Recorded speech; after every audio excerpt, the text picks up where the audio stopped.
Ibihe byiza nimubana natwe mu biganiro byacu bya buri munsi. Mwifurije ikaze kandi mwifurije kumera neza aho uri hose.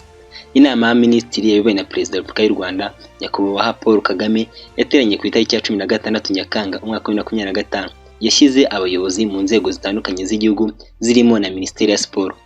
Ubundi Minisiteri ya Siporo yari ifite umunyamabanga ariko yahawe umunyamabanga uhoraho aho yagizwe kandi Bisomingera.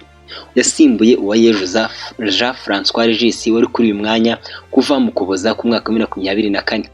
Muri iki kiganiro cyacu tugiye kurebera hamwe ibyihariye kuri uyu Basomingera wagizwe umunyamabanga uhoraho muri Minisiteri ya Siporo. Ubundi Basomingera yari asanzwe ari umuyobozi mukuru wungirije mu kigo cy'igihugu gishinzwe guteza imbere ubukerarugendo bushingiye ku nama RCB. Ni umwanya yagiyeho muri Werurwe mu mwaka wa 2023. Mbere yo guhabwa umwanya muri RCBA, Basomingera yakoraga mu biro by'umuvugizi wa guverinoma.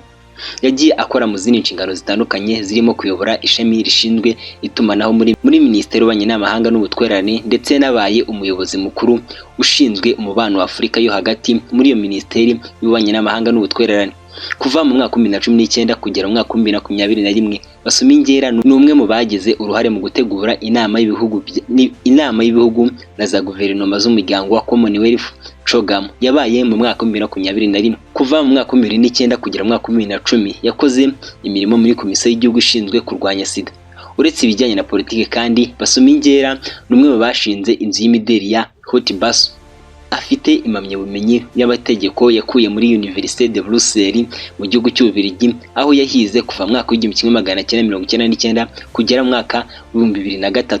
Afite kandi impamyabumenyi y'icyiciro cya kabiri cya kaminuza mu bijyanye n'imibanire y'ibihugu International Relation yakuye muri kaminuza ya London Metropolitan University, aho yahize kuva mu mwaka wa 2003 kugera mu mwaka wa 2006.